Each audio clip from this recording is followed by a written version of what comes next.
Okay, good afternoon. My name is Sergeant Carly Hose. I'm the PIO with the Washington County Sheriff's Office. Before we get started, just a couple of housekeeping items. We are on live stream within this room. The sound system will pick up any noises and whatnot, so if we can try to keep the noise in the gallery to a minimum, that's much appreciated. I am now going to bring up Sheriff Brian Albert. Thanks for being here today. Just a prepared statement we'll read, and then I'll take a few questions. The Washington County community can breathe a little easier this afternoon. Murder suspect Pedro Argote was located deceased. This morning, Maryland State Police, along with other resources, were conducting an expanded systematic searches and in a heavily wooded area between Clear Spring Road and Bottom Road, approximately 1 mile northwest from where the suspect's vehicle was located. Argote was found deceased. His remains will be transported to the Office of the Medical Examiner in Baltimore for autopsy. Until the autopsy is complete, we will not be able to answer questions surrounding his cause or time of death. I'd like to thank my personnel for their tireless work and dedication during this investigation. Most of us have not slept a good night's sleep since last Thursday.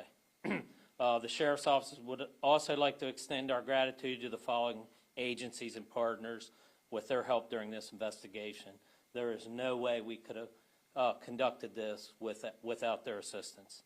The Maryland State Police, Natural Resource Police, Maryland Transportation Authority Police, Hagerstown Police Department, Frederick County Sheriff's Office, Frederick County Police, Western Maryland Regional Crime Lab, LexisNexis, Homeland Security Investigations, FBI Behavior Analyst Unit, U.S. Marshals Regional Task Force, and Hagerstown City Police. Thank you to the Washington County community for your support through this tough time for the last week, and we continue to keep the family of Judge Wilkinson in our thoughts during this most difficult time. I'll take a few questions. Yes, sir. Sure. What are your feelings about this? You say the community can breathe a little bit easier. You guys have been heart and soul in this. What are you feeling today? Well, it's relief, but it's still a tragedy that we're dealing with. Most of us up here, we just came from Judge Wilkinson's viewing, met with the family. They were very appreciative. You know, it brings a little bit of closure to them, but it's still a tragedy. They lost a husband, a father, and a brother. So kind of a somber moment for us.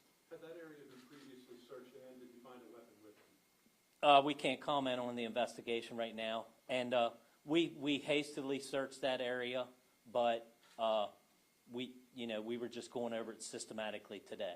Brian, can you say definitively that the threat and the anxiety should be over for the larger community at this point? It definitely should be lowered. Obviously we have a funeral tomorrow that we have security set up for, and everybody should feel sleep a little bit better tonight. How did you know right away that this guy was involved? Well, as we mentioned, it's an ongoing investigation. We'll release those details as they come available, but we're pretty sure that obviously we got our guy. Was there a prior threat to the judge by this man? Not to our knowledge. What led you back there this morning? Just the area. It's just systematic in search management. The way the Maryland State Police, Natural Resource Police, their whole team, that Maryland Transportation Authority, they have a team that goes in and does evidence search, and we felt that it was time to do that. Our partners offered it up, Maryland State Police, yesterday, and we was more than welcome to take the help. How would we characterize that? Is that like a gridded type search? It can be. There's different ways to do it, but the grid search would be the most knowledgeable to the public.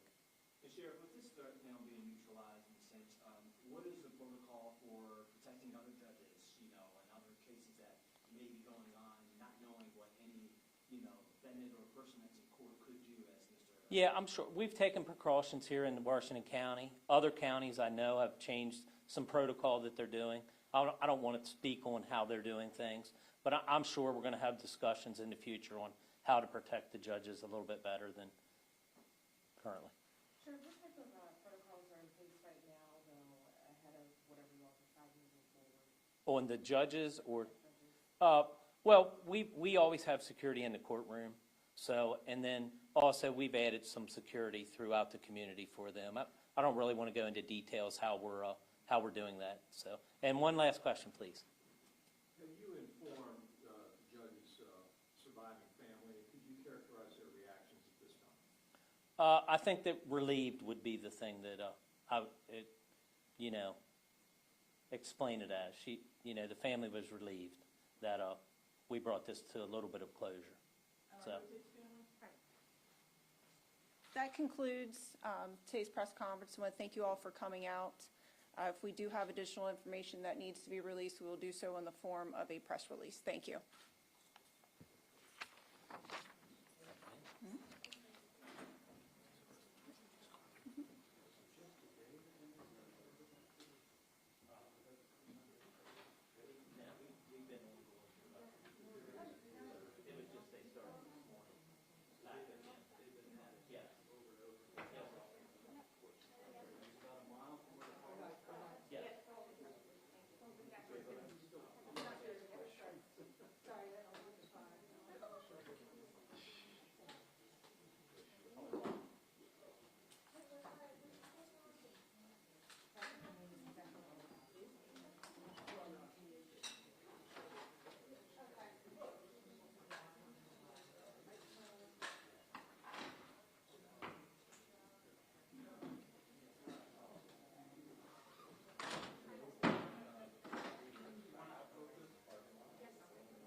What up, what up, what up?